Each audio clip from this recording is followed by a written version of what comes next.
Actualité.cd. Restez en contact permanent avec l'actualité.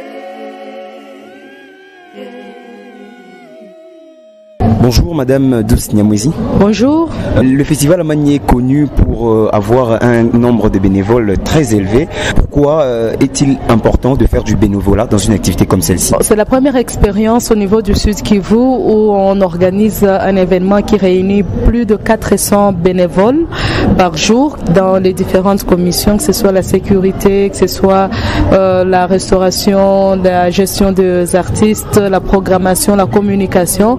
Et c'est une expérience qui est en train de marquer vraiment positivement les esprits des jeunes du Sud Kivu. Bien sûr, il y en a ceux du Nord Kivu qui se sont joints à l'équipe et c'est important puisque ça montre que les bénévolats peuvent effectivement être au service des communautés et heureusement que c'est le thème qui a été retenu pour cette édition du festival Amani et nous pensons que ça renforce encore cette idée selon laquelle l'art et la culture de façon générale, c'est vraiment de talents innés et aussi qu'on peut acquérir et qui peuvent être très importants et constructeurs pour les communautés.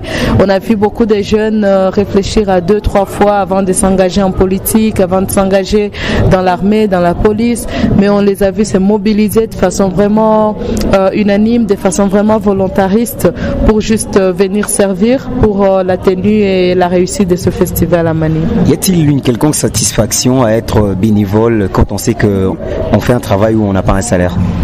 Je crois que oui, puisque la majorité de jeunes avec qui je me suis entretenue, ils ont dit que madame, même si on n'a pas de salaire, même si on n'a pas à manger, pour nous le fait que nous disions que cette réussite c'est aussi en partie grâce à moi, c'est déjà une satisfaction. Et je me suis rendu compte qu'il n'y avait pas que l'argent qui pouvait mobiliser les jeunes, mais il y avait aussi des messages, il y avait aussi des idées, il y avait aussi des perceptions qui pouvaient les mobiliser. Nous avons vu des jeunes ne pas hésiter à toucher dans la boue, à essuyer les toilettes et à travailler vraiment dur, même s'il a un petit repas à midi, c'est pas comme si ça compense au fait tous ces efforts qu'il fait, mais il le fait tellement de bon cœur, il s'est dit non, je veux que ma ville soit propre, je veux que les gens qui vont arriver à l'Athénée puissent être fiers et que l'image dont ils vont partir avec soit une image positive. Et donc pour moi c'est des satisfactions immatérielles comme ça qui sont visibles dans les chefs des jeunes. Il y en a bien sûr quelques-uns qui n'ont pas été très chauds et à la fin ils se sont dit bon oui on pourra venir peut-être un jour ou deux. Il y en a toujours dans des groupes donc tout le monde n'était pas unanime mais au moins 90% des jeunes qui étaient mobilisés ont pu faire un bon travail.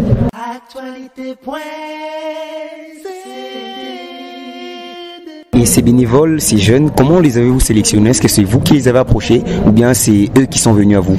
Lorsque la décision de délocaliser le festival Amani est tombée, en tant que structure culturelle, puisque là il y a 8 structures culturelles du Sud Kivu qui se sont mises ensemble pour aider à l'organisation de ce festival vraiment dans un temps très record. En moins d'un mois, on a pu mobiliser et organiser tout ce qui est en train de se passer. Et nous avons lancé des communiqués au niveau de ces différents espaces culturels et structures culturelles pour que les jeunes qui y fréquentent puissent se manifester et partager aussi au niveau des quartiers, au niveau de communautés que, écoutez, le festival Amani aura lieu, on a besoin des bénévoles qui vont travailler, ceux qui ont des compétences en électricité, en aménagement, peu importe le secteur, venez vous inscrire. Donc il y a eu une fiche en ligne qui a été vraiment vulgarisée et partagée partout où les jeunes s'inscrivaient pour pouvoir manifester leur volonté de participer. Par la suite, on a organisé plusieurs réunions pour expliquer en quoi est-ce que ce bénévolat consiste, en quoi est-ce que ce travail consiste. On les a répartis en différentes commissions Il y en a 28 commissions au total et ces jeunes sont en train vraiment de nous étonner positivement, comme je disais. Donc cette sélection a été faite vraiment de façon très participative. Il y en a d'ailleurs la plupart des jeunes que j'avais jamais vus avant ce festival et que ce festival m'a fait découvrir et qui pour moi c'est vraiment de valeurs à capitaliser pour des événements futurs. Et on apprend même qu'il y a des bénévoles qui n'ont pas été acceptés. Ils étaient très nombreux.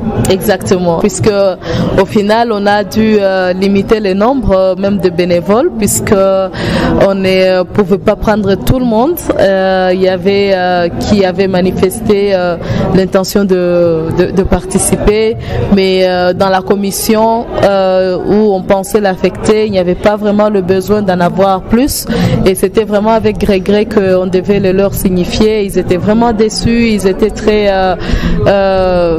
désappointés, ils se disaient mais non, mais on voulait travailler, on avait l'espoir qu'on va beaucoup travailler dans ce festival, mais là on devait leur montrer aussi les contraintes liées au nombre puisque l'organisation du festival ne pouvait pas non plus dépasser un certain nombre de bénévoles, mais comme l'endroit c'est un nouveau endroit, il y avait beaucoup de besoins d'aménagement, de nettoyage et tout ça, c'est là où on a injecté la plupart des bénévoles, mais il y en avait peut-être 100 ou 150 qui voulaient travailler dans les protocoles VIP, qui voulaient travailler dans la programmation, dans les loges des artistes et il n'y avait pas de la place pour 100 personnes ou 150 personnes juste pour gérer les artistes et donc là on devait leur dire écoutez on ne va prendre que 5 et donc les autres ne pouvaient qu'être déçus et lorsqu'on leur propose d'autres commissions tu trouves la personne ne pas peut-être avoir ces aptitudes ou bien cette volonté vraiment de s'y donner à temps plein. Par exemple la commission d'électricité avait besoin de plus de monde mais tu ne peux pas venir y travailler sans des niveaux, sans les basiques vraiment d'électricité et tout ça. Donc il y avait tous ces paramètres aussi à prendre en compte pour arriver au final au nombre de ces 450 bénévoles.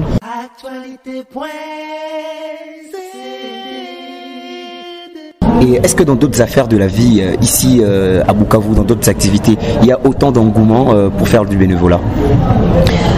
Je pense que dans beaucoup de structures culturelles, je crois qu'il y a cette sorte de solidarité artistique, si je peux l'appeler ainsi, puisque lorsque les artistes organisent des événements, il y a toujours autour d'eux d'autres jeunes, d'autres artistes surtout, pour les appuyer, pour les accompagner.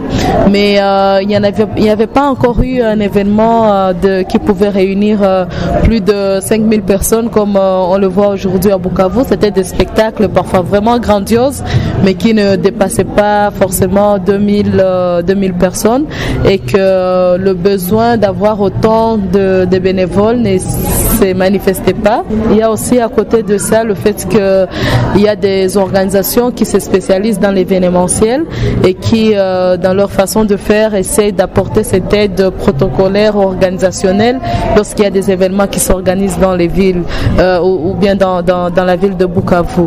Et l'approche du festival Amani qui voulait vraiment faire participer au maximum les jeunes de Bukavu, qui voulait faire participer vraiment la communauté de Bukavu, c'est une approche nouvelle comme je disais et qui est une expérience qu'on va capitaliser davantage.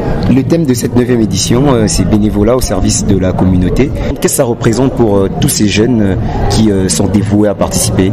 Ce thème a été choisi pour premièrement célébrer d'abord tous les jeunes bénévoles qui ont contribué à la réussite de 8 éditions passées du festival Amani et qui ont donné de leur temps, donné de leur force, donné de leur potentiel pour la réussite de ces 8 éditions passées et qui ont fait connaître le festival Amani au niveau international. Jusqu'à aujourd'hui, les gens viennent du monde entier pour venir participer au festival Amani. Et lorsque ce festival est venu au Sud Kivu, à Bukavu, cette thématique a été toujours nécessaire puisqu'il elle a montré que sans la mobilisation de tous ces jeunes, tout ce qu'on est en train de voir ici n'aurait pas eu lieu. La technique avait besoin de bénévoles, les artistes ont besoin de bénévoles, donc tout ce qui est organisationnel vraiment avait besoin de ces bénévoles. Et je crois que ça montre que c'est un rôle vraiment crucial. Il n'y a pas que des travaux rémunérateurs qui peuvent être importants pour les communautés, pour la société, mais aussi même des travaux qui ne sont pas rémunérateurs, tels que le bénévolat, et que c'est aussi des valeurs ajoutées pour beaucoup de jeunes qui vont s'en vanter, qui vont en être juste fiers. Et comme je disais plus tôt, c'est une fierté beaucoup plus immatérielle, même si tu ne vas pas compter des billets de francs congolais ou de dollars dans ta poche, mais tu vas te dire qu'il y a eu une édition du festival à Mani dans ma ville et j'ai participé à ce que ça puisse réussir. J'ai été très actif dans la restauration de bénévoles pour préparer à manger, pour que la sécurité soit en forme, pour que les lieux soient propres, pour que la boue qui stagnait au niveau du podium puisse sortir et tout ça. Donc c'est des fiertés comme ça que nous pensons qu'il faut vraiment célébrer, qu'il faut aussi reconnaître, puisque ça importe beaucoup pour la réussite des événements de grande envergure comme ça. Merci Madame Douce. Merci beaucoup. Actualité.cd. Restez en contact permanent avec l'actualité.